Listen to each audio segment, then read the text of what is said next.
ನಾವು ನೆಕ್ಸ್ಟ್ ಹೊರಟಂಥ ಜಾಗ ಬಂದು ಮಧುಗಿರಿ ಹಿಲ್ಸ್. ಇದು ಆ್ಯಕ್ಚುಲಿ ಅಲ್ಲಿಂದ ಜಸ್ಟ್ ಒಂದು 10-15 ಮಿನಿಟ್ಸ್ ಅಷ್ಟೇ, ನಿಯರೆಸ್ಟ್ ಪ್ಲೇಸ್ ಅಂತಲೇ ಹೇಳ್ಬೋದು. ಇಲ್ಲಿಗೆ ಫಸ್ಟು ನಮಗೆ ಎಂಟ್ರಿ ಟಿಕೆಟ್ ಇತ್ತು, ಜಸ್ಟ್ 50 ರುಪೀಸ್ ಅಂತ ಅನಿಸುತ್ತೆ. ನನಗಷ್ಟು ನೆನಪಿಲ್ಲ ಎಷ್ಟು ಎಂಟ್ರಿ ಟಿಕೆಟ್ ಕೊಟ್ವಿ ಅಂತ ಹೇಳಿ. ನಾವು ಆ್ಯಕ್ಚುಲಿ ಸ್ಟೆಪ್ಸ್ ಹತ್ತಿ ಮೇಲೆ ದೇವಸ್ಥಾನಕ್ಕೆ ಹೋಗಲಿಲ್ಲ. ಅದರ ರೈಟ್ ಸೈಡ್ ಒಳಗಡೆ ಎಂಟ್ರಿ ಟಿಕೆಟ್ ಕೊಟ್ಟು ಬಂದರೆ ಇಲ್ಲಿ ಗುರು ಮಂದಿರ ಅಂತ ಒಂದು ಪ್ಲೇಸ್ ಇತ್ತು. ಈ ಪ್ಲೇಸ್ನ ಬಂದು ನಾವು ಎಕ್ಸ್ಪ್ಲೋರ್ ಮಾಡ್ತಾ ಇದ್ವಿ. ಫೋಟೋ ವಿಡಿಯೋಸ್ ನಾಟ್ ಅಲೋಡ್ ಅಂತ ಇತ್ತು, ಸೊ ಅದಕ್ಕೋಸ್ಕರ ತುಂಬ ಜಾಸ್ತಿ ಏನು ಕ್ಯಾಪ್ಚರ್ ಮಾಡಲಿಕ್ಕೆ ಆಗಲಿಲ್ಲ. ಈ ಪ್ಲೇಸ್ನ ಮುಗಿಸ್ಕೊಂಡು ನೆಕ್ಸ್ಟ್ ನಾವು ಹೊರಟಿದ್ದೆ ತಿಂಡಿ ಮಾಡೋಣ ಅಂತ ಹೇಳಿ. ಬಿಕಾಸ್ ನಾವು ಆಲ್ರೆಡಿ ಸಿಕ್ಕಾಬಟ್ಟೆ ಸುಸ್ತಾಗ್ಬಿಟ್ಟಿದ್ವಿ ಎಲ್ಲ ಕಡೆ ಓಡಾಡಿ. ನಿಯರೆಸ್ಟ್ ಇದ್ದಂತಹ ಹೋಟೆಲಿಗೆ ಹೋಗಿ ತಿಂಡಿ ಮಾಡಿದ್ವಿ. ನಾನು ದೋಸೆ ತೊಗೊಂಡೆ. Food is okay.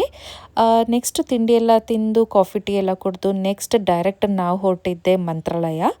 On the way ಹೋಗ್ತಾ ಲಾಂಗ್ ಜರ್ನಿ ಇದ್ದ ಕಾರಣ ನನ್ನ ಫ್ರೆಂಡ್ಸ್ ಎಲ್ಲ ನಿದ್ದೆ ಮಾಡ್ತಾಯಿದ್ರು, ಸ್ವಲ್ಪ ಹಾಗೆ ಕ್ಯಾಪ್ಚರ್ ಮಾಡಿದೆ. ಆನ್ ದಿ ವೇ ಅಲ್ಲಿ ಒಂದು ನಮಗೆ ಟೋಲ್ ಸಿಕ್ತು ಅಂತ ಹೇಳಿ ಕಾಫಿ ಟೀಗೆ ಸ್ಟಾಪ್ ಮಾಡಿದರು. ಅಲ್ಲಿ ಸ್ವಲ್ಪ ಎಲ್ಲ ಕುಳಿತು ಕಾಫಿ ಟೀ ಕುಡಿದು ಸ್ವಲ್ಪ ಚಿಲ್ಡ್ ಮಾಡಿ ಕಾರಲ್ಲೇ ಕೂತು ಜರ್ನಿ ಮಾಡಿ ಬೋರ್ ಆಗ್ತಾ ಇದ್ದಿದ್ದರಿಂದ ನಾವು ಫನ್ ಮಾಡ್ಕೋತಾ ಹೋದ್ವಿ. ಆನ್ ದ ವೇ ಹೋಗ್ತಾ ಸಿಕ್ಕಾಪಟ್ಟೆ ಚಾಟ್ಸ್ ತಿಂದ್ವಿ, ಫ್ರೂಟ್ಸ್, ಬಿಸ್ಕೆಟ್ಸ್ ಎಲ್ಲ. ಫೈನಲಿ ಸಂಜೆ 4:35 ಅರೌಂಡ್ ನಾವು ಮಂತ್ರಾಲಯ ರೀಚ್ ಆದ್ವಿ. ಬಿಫೋರ್ ಚೆಕ್-ಇನ್ ಆಗೋಕ್ಕಿಂತ ಮುಂಚೆ ಮಧ್ಯಾಹ್ನ ಊಟ ಮಾಡಿರಲಿಲ್ಲ ಅಂತ ಫಸ್ಟ್ ಹೋಗಿದ್ದೆ ಊಟ ಮಾಡಲಿಕ್ಕೆ. ನೆಕ್ಸ್ಟ್ ನಾವು ರೂಮ್ ಬುಕ್ ಮಾಡಿದ್ವಿ ಆಲ್ರೆಡಿ. ರೂಮಿಗೆ ಹೋಗಿ ಚೆಕ್-ಇನ್ ಆಗಿ ಫ್ರೆಶ್ ಅಪ್ ಆಗಿ ನೈಟ್ ದರ್ಶನ ಮಾಡೋಣ ಅಂತ ಹೊರಟ್ವಿ. ನಮ್ಮದು ರೂಮ್ ಬುಕ್ಕಿಂಗ್ 2 ರೂಮ್ಸ್ನ ಬುಕ್ ಮಾಡಿದ್ವಿ. Each is 2000. ಯೂಶಲಿ ವೀಕ್ ಡೇಸಲ್ಲೆಲ್ಲ ರೂಮ್ಸ್ ಕಾಸ್ಟ್ ಸ್ವಲ್ಪ ಕಡಿಮೆನೇ ಇರುತ್ತೆ. ನಾವು ವೀಕೆಂಡ್ಸಲ್ಲಿ ಹೋಗಿದ್ರಿಂದ ನಮಗೆ ಸ್ವಲ್ಪ ಕಾಸ್ಟ್ ಜಾಸ್ತಿನೇ ಹಿಡಿತು. ಅರೌಂಡ್ 7:30ಗೆ ನಾವು ದರ್ಶನಕ್ಕೆ ಅಂತ ಹೋದ್ವಿ. ತುಂಬ ಜನ ಇದ್ದರು. ವೀಕೆಂಡ್ ಇದ್ದ ಕಾರಣ ತುಂಬ ಜನ ಇದ್ದರು. ನಮಗೆ ದರ್ಶನ ತುಂಬ ಲೇಟ್ ಆಗುತ್ತೆ ಅಂತ ಅಂದ್ಕೊಂಡ್ವಿ.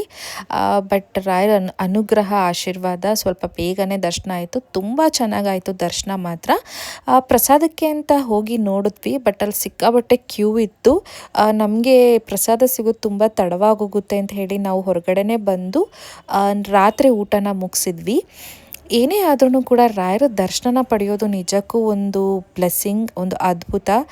ರಾಯರ ಸನ್ನಿಧಾನಕ್ಕೆ ಹೋಗಿ ಬಂದಮೇಲೆ ನಮಗಂತೂ ಸಿಕ್ಕಾಬಟ್ಟೆ ಒಂಥರ ಚೇಂಜಸ್ ಅಂತೂ ಖಂಡಿತ ಆಗಿದೆ. ನಿಯರೆಸ್ಟ್ ಇದ್ದಂಥ ಹೋಟೆಲಲ್ಲಿ ಊಟ ಮಾಡಿಕೊಂಡು ಮಾರ್ನಿಂಗ್ ಮತ್ತೆ 6:30ಗೆ ನಮ್ಮ ದರ್ಶನ ಆಯಿತು ಅಂತ ರೆಸ್ಟ್ ಮಾಡಿದ್ವಿ.